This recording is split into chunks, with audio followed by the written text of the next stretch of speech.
안녕하세요. 골프 7세대를 18만 킬로 넘게 타고 있는 아지막 골프입니다. 추운 날씨가 계속되고 있네요. 낮은 온도가 차에 미치는 영향은 꽤 다양하죠. 기본적으로 배터리 방전으로 시동이 안 걸리거나 눈이 쌓이면 이걸 치운 후에 출발을 해야 해요. 이 밖에 귀찮은 일들이 꽤 많죠. 그래서 가능하다면 가급적 차를 지하주차장에 세우는 것이 여러모로 편합니다. 하지만 지은 지 좀 오래돼서 주차 면수가 많지 않은 아파트는 지하주차장에 자리를 잡기가 쉽지 않죠. 저도 이런 상황이고요. 결국 야외에 차를 세워야 하는 날이 많아집니다. 그런데 많은 분들이 잘못 생각하시는 것이 하나 있어요. 바로 주차 브레이크에 대한 것인데, 전자식 파킹 브레이크는 얼지 않는다는 믿음이나 신념입니다. 정말 그럴까요? 오늘은 이 이야기를 해보려 합니다. 아주 재밌을 겁니다. 죄송합니다.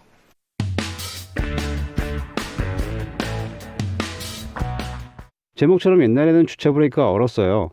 정확히는 주차 브레이크가 얼었다기보다는 실내 주차 브레이크 레버와 실제 주차 브레이크를 연결해주는 케이블이 얼었던 거죠. 이 케이블은 와이어로 되어 있는데 밤새 꽁꽁 얼고 난 후에 아침에 주차 브레이크 레버를 풀어도 얼어버린 케이블이 제자리로 돌아오지 못해서 주차 브레이크가 풀리지 않았던 거죠. 이 상태로 주행을 하게 되면 주차 브레이크를 채운 상태로 운행을 하는 것과 마찬가지 현상이 발생합니다. 그래서 겨울철 차량 관리 요령에 꾸준히 등장하는 단골 아이템 중 하나가 주차 브레이크를 채우지 말라는 거였어요. 주차 브레이크를 채우지 말고 차를 평지에 세우거나 언덕에 세워야 한다면 기아를 피해 놓고 바퀴 앞에 고인목을 설치하라는 이야기가 많았죠. 그런데 전자식 파킹 브레이크가 나온 후에는 상황이 좀 달라졌어요.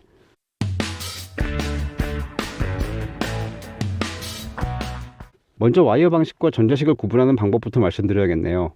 당기는 레버가 있거나 발로 밟는 족동식 주차 브레이크는 작동시키면 따라라락 하는 소리가 들리죠. 이건 와이어 방식이에요. 반면 스위치로 되어 있어서 채우거나 풀 때 윙 하는 소리가 난다면 이건 모터를 사용하는 전자식입니다. 물론 레버를 당기거나 발로 밟는 형태지만 모터로 작동하는 과도기적 형식의 차량도 있기는 해요. 결론적으로 이야기하자면 소리에 따라 구분하시면 됩니다.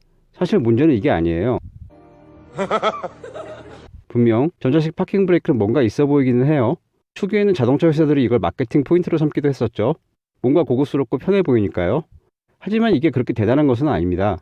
오히려 전자식 파킹 브레이크는 우리 모두가 싫어하는 혹은 욕하는 원가 절감의 산물입니다. 이건 너무한 거 아니냐고? 와이어도 필요 없고요. 브레이크 디스크나 브레이크 드럼 내부에 구조물을 넣을 필요도 없거든요. 단지 모터 하나만 더 넣으면 되니까 그만큼 생산 비용을 줄일 수 있다는 것이 장점이죠.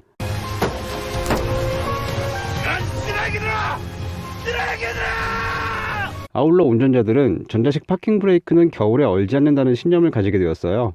실제로 여러 매체의 기사들 중에 전자식 파킹 브레이크는 얼지 않으니까 겨울에 채워도 된다, 이렇게 기사를 쓰는 기자들도 있었죠. 이건 마치 월남전 때 미군의 제식 소총인 M16이 작동 불량이 많았던 것과 비슷해요. M16은 그 이전의 소총과 달리 아주 현대적인 디자인 때문에 장병들은 내부 청소를 하지 않아도 된다는 인식이 생겼어요. 실제로 청소를 안 하는 경우가 많아서 불발탄이 많이 발생했었죠. 자, 이제 결론을 말씀드릴 차례네요. 전자식 파킹 브레이크도 추운 날에는 얼 수 있습니다. 이건 제가 하는 이야기가 아니라 제조사가 하는 이야기예요. 자동차 회사가 만든 설명서 혹은 매뉴얼에는 정말 다양한 내용들이 들어있죠. 그런데 대부분은 뭐 하면 안 된다, 뭐 해야 한다, 뭐 할 수도 있다는 것들이에요. 그러니까 이게 내용이 참 재미가 없어요. 그래서 대부분의 운전자들은 이거 잘 안 읽습니다. 물론 차를 좋아하는 분들이라면 매뉴얼 3회 정도는 필수겠죠. 이건 너무한 거 아니냐고? 하하, 다들 바쁘시니까 읽을 시간이 없으실 겁니다. 그래서 아제마 골프가 쉽게 설명을 드릴 예정이니까 걱정하지 않으셔도 됩니다. 앞으로도 쭉 구를 거고요.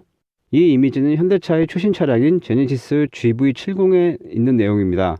매뉴얼 6-20페이지에 있는 내용인데요. 제가 한번 읽어볼까요? 겨울철에는 전자식 파킹 브레이크 관련 장치가 얼어 해제되지 않을 수 있습니다. 전자식 파킹 브레이크를 사용하지 말고 경사로가 아닌 평탄하고 안전한 곳에 기어를 P 상태에 두고 바퀴에 고인목을 받쳐 주정차 하십시오. 라고 되어 있네요. 맞아요. 얼 수 있다는 얘기예요.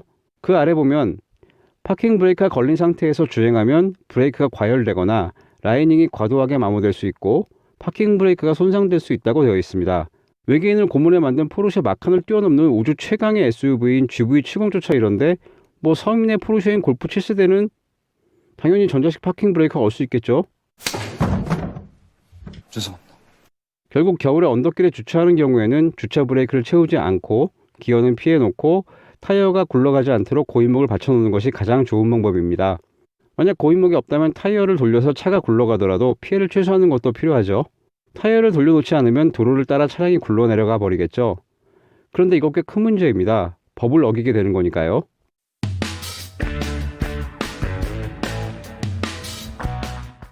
아니, 차가 굴러가 사고가 나는 건 실수지 무슨 법을 어기는 거냐 라고 생각하실 분이 계실지도 모르겠네요. 하지만 현실은 그렇지 않습니다. 아마 잘 모르고 계시는 분들이 많을 것 같은데 이미 작년 6월 25일부터 시행된 일명 하준이법이 있습니다. 2017년 10월 놀이공원 주차장에서 세워둔 차량이 굴러내려오는 사고로 숨진 최하준 군의 사건을 계기로 시행된 법안이죠. 이 법안은 경사진 주차장에서 고인목 같은 미끄럼 방지 시설을 설치해야 하고요. 시설물 관리자는 미끄러짐 주의 안내 표지판을 설치해야 합니다. 물론 작년부터 시행이 되긴 했지만 단속은 적극적으로 이루어지지 않고 있습니다. 그래서일까요? 벌금이나 범칙금을 찾아봤는데 구체적인 액수는 없네요. 주차장법의 개정사항이니 이 벌금에 해당될 것 같기는 해요. 아시는 분은 댓글 바랍니다. 아울러 언덕길에서 주차 브레이크를 잘못 사용하면 트랜스미션에 좋지 못한 영향을 줍니다. 오르막길에서 기아를 피해서 빼는 순간 텅 하는 큰 소리가 나는 경우가 있죠. 당연히 이런 소리가 날 때마다 자동차의 트랜스미션은 충격을 받을 수밖에 없으니까 내구성에 문제가 생길 수도 있습니다. 이건 파킹 브레이크와 기어를 피해놓고 풀어주는 순서만 잘 지켜도 막을 수 있는 문제죠. 쉽게 이야기해서 기아를 움직일 때는 풋브레이크나 주차 브레이크가 작동된 상태에서만 움직이면 됩니다. 이 이야기도 언젠가 드릴 날이 있을 것 같아요. 오늘의 내용은 여기까지입니다. 앞으로 더 유익하고 재밌는 내용으로 찾아뵙겠습니다. 지금까지 아재마 골프였습니다. 감사합니다.